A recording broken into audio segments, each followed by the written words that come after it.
사무엘상 3장 1절에서 3절 말씀 제가 봉독합니다. 아이 사무엘이 엘리 앞에서 여호와를 섬길 때에는 여호와의 말씀이 희귀하여 이상이 흔히 보이지 않았더라.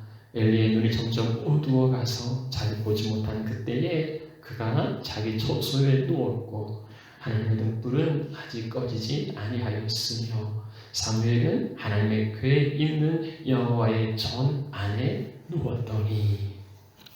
아멘. 오늘은 암흑과 여명이라는 제목으로 함께 하나님 말씀 나누겠습니다. 우리 사무엘상 1장과 2장의 말씀을 살펴보았는데요. 사무엘의 출생 과정과 그리고 시대적인 배경을 설명했습니다. 이제 3장에 본격적으로 사무엘이 등장하게 됩니다. 그 배경의 말씀은 이렇습니다. 아이 사무엘이 엘리 앞에서 여호와를 섬길 때에 아이 사무엘이라고 설명하고 있어요. 의도적으로 이렇게 밝히는 것은 제 2절 말씀에 그 엘리가 나이 많아 늙었다는 것을 기록하고 있는데 그 엘리와 선명하게 대조시키기 위함이지요. 이제 늙은 엘리의 시대는 가고 이제 젊은 사무엘의 시대가 새롭게 도래하고 있음을 보여주고 싶은 겁니다. 근데 이제 이 아이가 우리 생각으로 아이라고 하면 이제 청소년기 전에 있는 그러니까 뭐 초딩 정도 생각할 겁니다. 근데 히브리어에서 이 나으라는 그 원어의 의미는 굉장히 폭이 넓어요. 유아부터 해가지고 청년기까지 이게 포괄하는 단어인데 이제 히브리 사람들도 보통은 이 단어를 쓸 때에는 이제 소년, 보이, 이 소년을 가리킵니다. 그래서 역사가 요세푸스는 이때 사무엘의 나이가 한 12살 정도 되지 않았을까 추측해요. 왜냐하면 유대인들이 12살을 그 성년으로 보았거든요. 그래서 이제 본격적으로 하나님께서 불러주신 이제 그때가 12세가 아닌가 하고 이제 추론할 뿐입니다. 그는요 엘리 앞에서 여호와를 섬겼다. 이제 엘리 앞에서라는 말은 엘리의 감독을 받으면서 엘리의 지도를 받으면서 그런 뜻입니다. 우리가 생각할 때에 엘리에게 뭐 배울 게 있다고 엘리의 지도를 받으면 엘리 같은 사람 되지 않을까 이렇게 생각할지 모르겠지만 그렇지 않아요. 엘리가 그런 어떤 영적으로는 조금 둔한 사람이지만 그럼에도 불구하고 그를 세운 것, 기름 부어 세운 건 하나님이지요. 그래서 사무엘은 하나님께서 세우신 그 질서를 존중하고 그리고 엘리에게서 배울 건 배웠던 거예요. 겸손한 사람은요 누구에게서든지 배울 수 있습니다. 오늘날 배울 만한 스승이 없다고 한탄하는데 배울 스승이 없는 게 아니고 배울 마음이 없는 건 아닌가. 그 작은 가르침도 귀히 여기면 사무엘처럼 비록 엘리에게서 그가 지도를 받았지만 그는 엘리를 능가하고 있어요. 엘리를 넘어서는 거지요. 그게 이제 청출어람이라는데요. 그 작은 가르침을 무시했다면 엘리에게도 아마 이르지 못했을 겁니다. 그러나 그는 그를 배웠기 때문에 엘리를 넘어섰던 겁니다. 자, 그 시대의 시대적 배경이 어떠했는가 이제 계속 설명하고 있어요. 여호와를 섬길 때에는 여호와의 말씀이 희귀하여 여호와의 말씀이 희귀하였다. 말씀은 구약 시대 선지자들에게 주어진 하나님의 신적 계시입니다. 근데 그 말씀이 희귀했다. 희소하고 귀했다는 그런 말이죠. 그래서 보배처럼 귀중했다라는 의미도 있지만은 또 보배는 또 드물어요. 그래서 드물다 그런 의미도 있습니다. 여기에서는 여호와의 말씀이 희귀하다라고 할 때에 또 귀하다라는 것보다는 좀 드물다 그런 의미로 쓰여진 겁니다. 하나님의 말씀이 드물었어요. 말씀이 거의 없었어요. 그래서 희귀하여 이상이 흔히 보이지 않았다. 이상이 흔히 보이지 않았다. 이상은 킹제임스 버전에서는 비전이라고 번역합니다. 그러니까 보는 거, 꿈과 환경이나 아니면 어떤 시각적인 특수한 통로를 통하여 하나님이 보여주시는 거예요. 하나님이 자기의 뜻을, 당신의 마음을 어떤 그 시각적인 것으로 보여주는 것, 그게 이상입니다. 자, 그런데요, 아이 사무엘이 자랄 때에는 하나님이 말씀하지 않으셨고 하나님이 보여주지 않으셨어요. 하나님이 들려주지 않으셨고 하나님이 보여주지 않으셨던 겁니다. 이것은요, 하나님과 이스라엘 백성들 사이에 단절을 의미하는 거예요. 관계가 끊어졌다는 겁니다. 이스라엘 백성들은 하나님의 책망이나 하나님의 잔소리를 듣지 않아서 행복했을까요? 아닐 거예요. 하나님의 다스리심을 받으며 살아야 되는 하나님의 백성들이, 하나님의 인도함을 받아야 하는 하나님의 자녀들이 하나님이 침묵하시면 그 자체로 이미 심판인 거예요. 말씀이 그의 백성들을 이끌어가야 하는데 말씀이 없으면 어떻게 됩니까? 자기 생각대로 사는 거예요. 말씀이 없으면 지 멋대로, 자기 멋대로 살아가는 겁니다. 기준이 없으니까 죄를 죄로 인식하지 못하는 거예요. 그러니 죄를 먹고 마시고 죄악 가운데 살아갈 수밖에 없게 되는 겁니다. 잠언 29장 18절 말씀에 묵시가 없으며 백성이 방자에 행한다 하는데요. 이제 이상해요, 묵시니까. 말씀이 없으니까 제멋대로 행하고요. 다 지 잘난 대로 하고 자기 옳은 대로 하고 그게 옳다고 생각하니까 이게 방자하게 행하는 거예요. 이게 이제 사사시대의 비극인 거지요.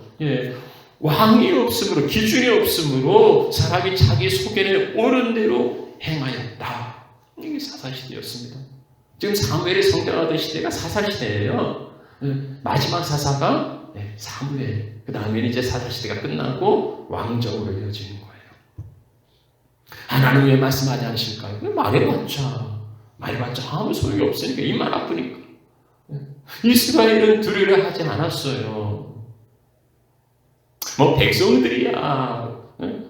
그렇다 해도. 그러면 이 하나님과 백성들 사이를 중보하는 제사장, 하나님의 뜻과 마음을 백성들에게 전해야 되는 이 하나님의 영적 지도자들은 달라야 하는 거 아닙니까? 그래도 영적 지도자들은 하나님의 말씀을 듣고 하나님의 말씀을 보아야 전할 게 아니냐는 거예요. 하나님은 그렇게 그 전시자들, 그 제사장을 세웠어요. 자기 비밀을 그 종 선지자에게 보이지 않고서는 행할 힘이 없다고 하신 만큼 하나님은 대언자들을 세우시고 그들을 통하여 말씀하기를 원하셨습니다. 그런데 하나님이 그들에게 말씀하지 않아요. 보여주지 않아요. 왜요? 그들도 똑같았어요. 앞서 살펴본 대로 엘리도 홈리와 비나스도 하나님의 율례와 법도를 무시했습니다. 그들이 어떤 사람이었는지 우리가 1장과 2장에서 충분히 보았는데요. 여기 3장에서도 다시 언급하고 있습니다. 그게 2절 말씀이에요. 엘리는 그 당시 대제사장입니다. 엘리의 눈이 점점 어두워가서 그때가 아마 한 100살 정도 되었다고 이제 이렇게 추측을 해요.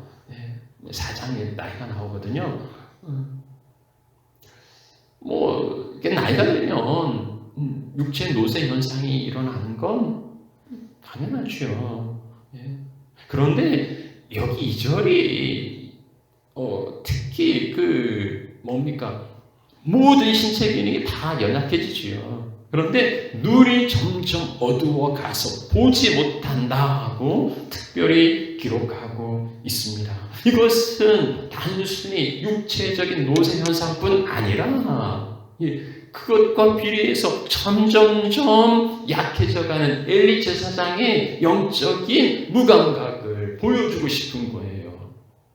하나님과 친밀히 동행했던 모세, 그는요, 120세였지만은 그 눈이 흐리지 아니하였고 끝까지 기력하지 아니하였다고 기록하고 있어요. 그러나 이삭의 경우를 보면요, 그가 이제 나이 들어서 눈이 어두워 잘 보지 못했다. 그래서 에사와 야곱을 분간하지 못했다고 해요. 이때 나이가 이제 성경은 나이가 나와 있지 않지만은 이 야곱의 나이를 이렇게 거꾸로 이렇게 계산해 가다 보면은 야곱이 77세예요.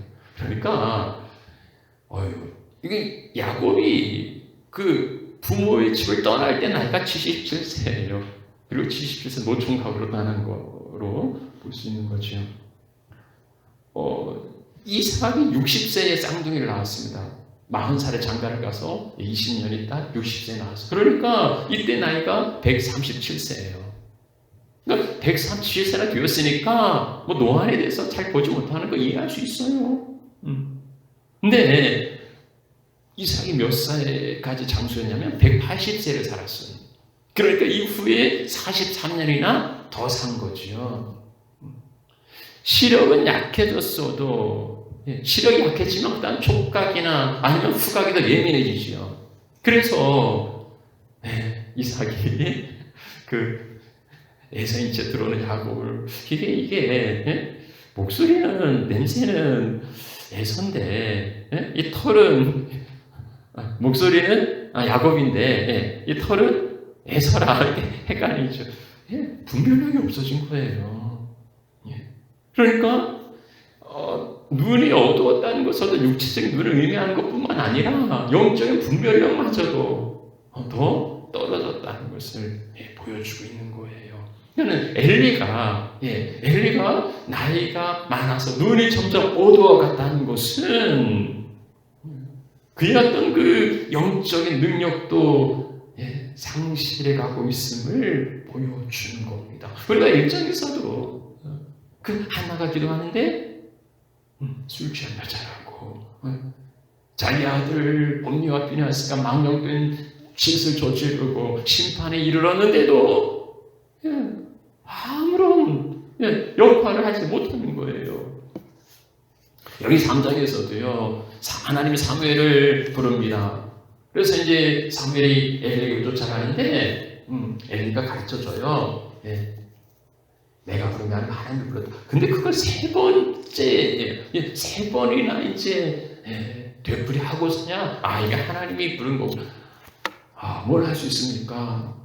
엘리가 하나님의 음성을 들은 적이 없거나 아니면 들은 지 너무 오래되어서 그걸 망각하고 있는 거죠. 결국은 마지막에 최후는요 비둔. 그 사장에서도 비둔에서 의자에 자빠져 목이 부러져 죽었다고 그렇게 최후를 보여주고 있습니다. 이러한 것들을 보면은 엘리가 눈이 어둡고 감각이 떨어지고 그리고 비둔한 영적인 어떤 무감각을 보여주고 있어요. 엘리는 지금 자기 처소에 누워 있습니다. 주침식하니까 처소에 누워 있는 게 당연하겠죠. 그런데 이 같은 단어를 사용해서요 사무엘은 여호와의 전 안에 누워 있다 그렇게 표현하고 있어요. 그러니까 처소에서 잔 거야. 그러나 이런저런 어떤 그런 그 작은 힌트들이 엘리가 어떠한 영적 리더인지를 보여주려고 하고 있는 겁니다. 하나님과 백성을 중보하고 그 뜻을 보여주는 그 제사장이고 사사였던 엘리의 영적 수준이 영적 상태가 이 정도였다면 그 시대가 말씀이 희귀하고 이상이 흔히 보이지 않는 영적 암흑기요 백성들이 자기 멋대로 방탕하게 행하는 시대가 된 건 당연하다 할 것입니다. 그 시대가 정말 당연한 그런 시대라 할 수 있을 거예요. 불행한 시기지요. 오늘 우리 시대는 어떻습니까? 오늘 우리가 살아가는 우리 시대. 오늘날은 여호와의 말씀 희귀한 게 아니고 풍성한 시대지요. 예전에는 오로지 교회를 가야 말씀을 설교를 들을 수 있었어요.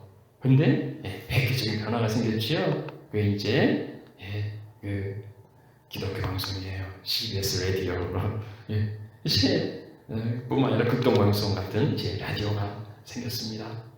그래서 이제는요, 굳이 교회를 가지 않아도 언제든지 어디든지 주파수만 맞추면 말씀을 들을 수 있었어요. 그러다가 이제 기독교 TV가 생기지요. 이제 텔레비전이 생기면서 예배 실황을 안방에서 그대로 볼 수 있게 되었습니다. 이제 TV에 예배나 설교를 내보낸다는 것은 이제 뭐 대형 교회나 가능한 일이었죠. 자, 그런데요, 이 인터넷이 발달하면서 각 교회마다 이제 홈페이지를 통하여서 뭐 설교를 이제 보낸 거예요. 뭐 수년 동안 쌓여진 설교들을 클릭 한 번이면 언제든지 들을 수 있는 그런 이제 변화 시대가 된 거죠. 한 걸음 더 나아가서 요즘 코로나 전국이 교회에 일으킨 변화 가운데 하나는 온라인 실시간 예배입니다. 이제는요, 어디서든지 뭐 실시간으로 굳이 예배당에 나가지 않더라도 실시간으로 손바닥 안에 예배를 드릴 수 있는, 말씀을 들을 수 있는, 그야말로 이게 천국 같은 그러한 참 엄청난 축복이지요. 지구 건너편에 있다 해도요, 굳이 뭐 비행기 타고 그 자리에 안 가도 이제는 손바닥 안에 볼 수 있는 이런 세상이 되었습니다. 하루에 쏟아져 나오는 이 기독교 서적들, 뭐 설교집들이 얼마나 많은지요. 뭐 성경부 모임과 뭐 선교단체들이 얼마나 활발한지요. 마음만 먹으면, 정말 마음만 먹으면 얼마든지 풍족히 누릴 수 있는 그런 여건이 조성되어 있는 거예요. 말씀 희귀한 게 아니라 정말 풍성하고 넘치는 시대가 되었다는 겁니다. 그런데 문제는 정작 그 마음을 먹느냐는 거예요. 마음만 먹으면 얼마든지 풍성히 누릴 수 있는데 그 마음을 먹느냐는 거죠. 우리 안에 말씀에 갈급함이 있느냐는 거예요. 모든 게 다 갖춰져 있는데 오십시오 하고 초대하시는데 모든 것이 준비되었습니다 하는데 사람들은요 바빠요. 내가 땅을 샀으니까, 내가 장가 들었으니까, 내가 손을 샀으니까 다 제가 그걸로 바빠서 그 차려진 말씀을 누리지 못하고 있는 거예요. 불교승의 빈곤이라는 말이 있는데요. 뭐 성경책도 옛날에 뭐 조금 가지고서 뭐 마태복음, 마가복음 한 권 갖고 살았죠. 지금은 이제는 뭐 이 핸드폰 속에 각종 모든 번역본이 다 들어가 있잖아요. 뭐 한글 번역본 뭐 수십 개, 영어 번역본 수십 개, 뭐 헬라어도 히브리어도 뭐 다 들어올 수 있어요. 그래서 우리는 참 핸드폰 속에 많은 성경책들 번역본을 다 놓고서 아주 흡족해 합니다. 그러나 정작 그것을 사용하느냐는 거죠. 정작 그것을 보느냐는 거예요. 너무 풍족하다 보니까 소유하고 가지고 있는 것만으로도 배가 불러요. 그것을 내가 쓰려고 하지 않는다는 겁니다.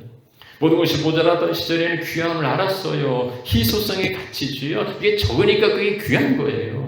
그래서 가난함은 빈곤이 아니라 오히려 복이었습니다. 그 간절함이 복이었어요. 인터넷도 TV도 없던 시절에는 주일 예배가 기다려지고, 그래서 그 주일날 교회 가서 말씀 듣고 말씀 그걸로 그냥 끝나죠. 무슨 녹음을 간혹 이제 녹음해서 그 테이프로 이렇게 하는 교회도 있었습니다만은, 그래서 더 간절한 거고 그 만남이 더 행복했죠. 오늘날은 지식이 높아지고, 그래서 지식이 높아지면서요, 이 귀가 상당히 이제 고급화되었어요. 그래서 이제 이 귀가요, 이제는 수준을 알아요. 오늘 우리 시대 거의 모든 사람들은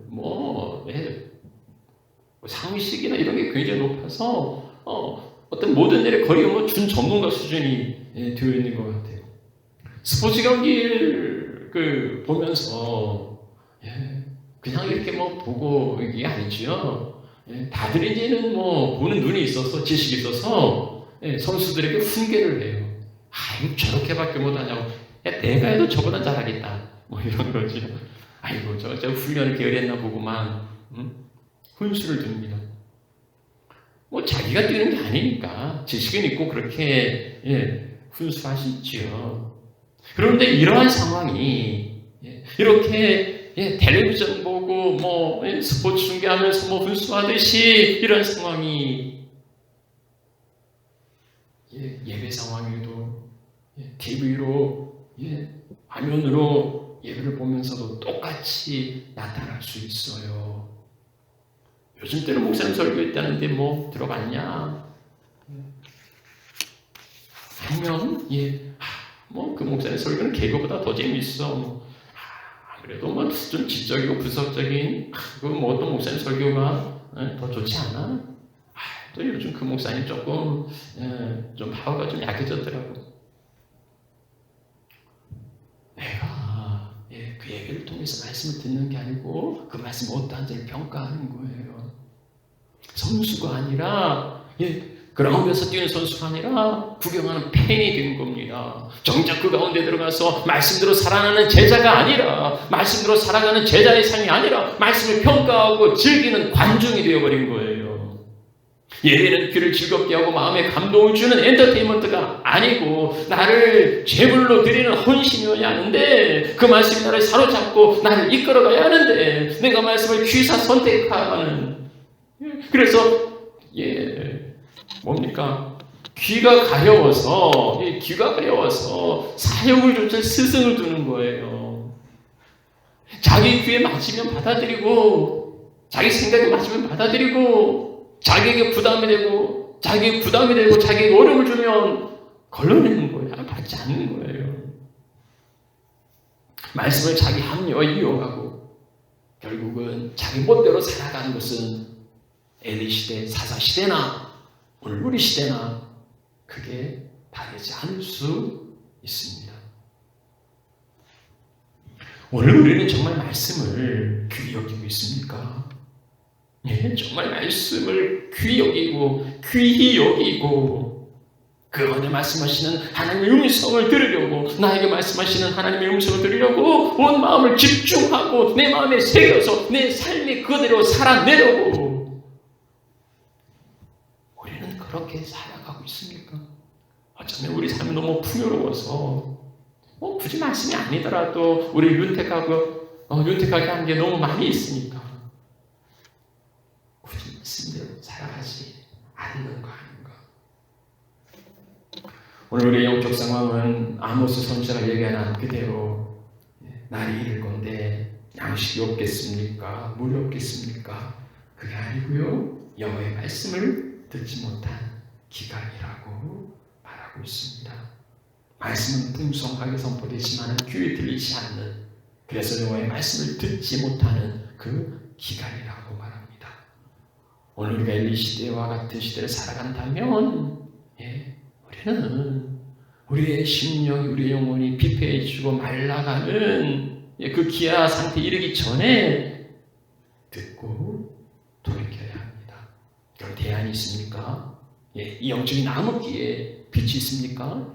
빛이 있습니다. 명령이 있어요.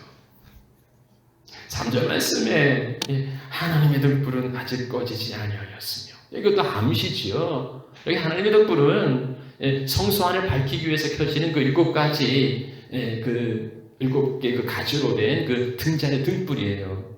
그래서 저녁에 키면 이제 기름이 다 떨어지는 그 새벽까지 이 그 등불은 켜져 있어요. 성소 안에 등불이 켜지는 건 하루 이틀이 아니에요. 이것은 늘 해야 되는 일이에요. 늘 성소는 불을 밝혀왔어요. 그런데 여기 사무엘 기자가 특별히 그 사실을 가지고 하나님의 등불은 아직 꺼지지 아니하였다고 이 2절 말씀에 그 영적인 암흑기 가운데 살아가고 있는데 그러나 그 암흑기에도 하나님의 등불이 꺼지지 않았다고 언급하고 있습니다. 하나님은 이스라엘에 대한 기대와 소망을 꺼버린 게 아니라는 거예요. 아직 희망이 있다. 아직 소망이 있다는 겁니다. 우리 하나님은요, 꺼져가는 등불도 끄지 아니하시는 하나님이라. 구원과 그리고 회복에 대한 희망은 아직 남아 있습니다. 어디에 있습니까? 엘리나 홈리와 비나스처럼 눈이 어두워서 보지 못하고 듣지 못하는 거기 있는 게 아니고요. 거기 있는 게 아니고 사무엘은 하나님의 그 있는 여호와의 전 안에 놓았다 합니다. 사무엘은 여호와의 전 안에 있는 사무엘에게 있습니다. 그가 여호와의 전 안에서 잠을 잤기 때문에 엘리처럼 자기 안락한 침대에서 자는 게 아니라 성소에서 자야 된다 그런 걸 의미하는 게 아니고요. 여호와의 전 안에 있다는 것을 우리가 지금 누차 사무엘과 엘리 아들들을 대조해서 보았죠.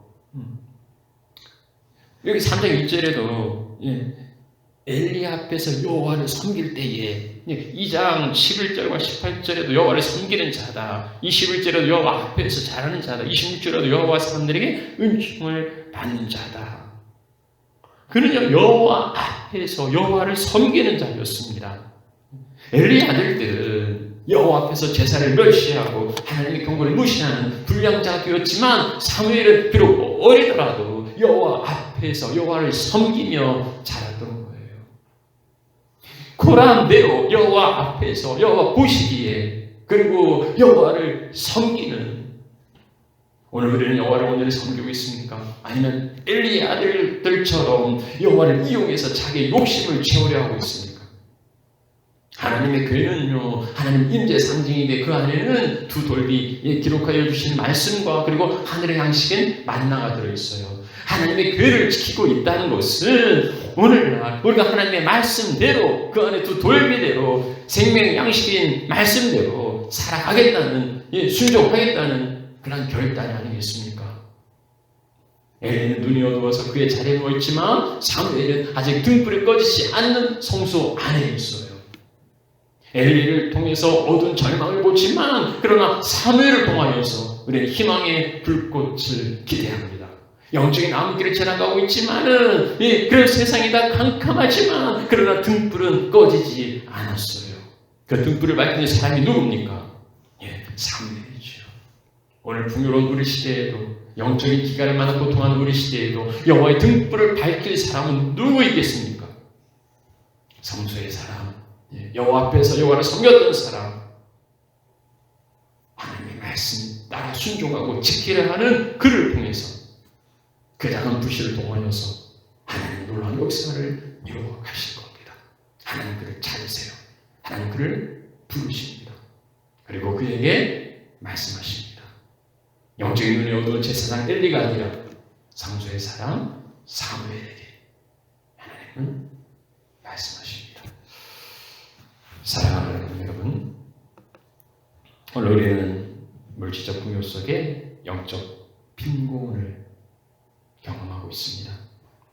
영적 기성도는 하나님의 말씀이 희귀하여서 이상이 흔히 보이지 않았던 저 엘리 시대와 크게 다르지 않은 것 같아요.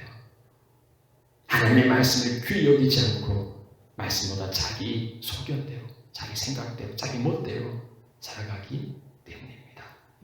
말씀의 가치를 귀히 여기고 그 말씀 앞에 자기를 쳐서 복종시키고 말씀이 나를 이끌어가고 말씀이 나를 빚어가도록 나를 맡기기보다는 말씀을 주사 선택에 해서 자기 합리화의 도구로 이용하는 게 오늘 우리 시대가 아닙니까?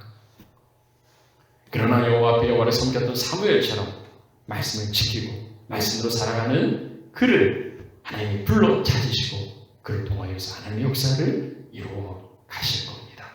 영적인 나무기에도 성소의 등불은 아직 꺼지지 않았습니다. 소망이 있습니다. 그 등불을 지켜가는 성소의 사람들이 되시기를 축복합니다. 말씀의 사람이 되시기를 축복합니다.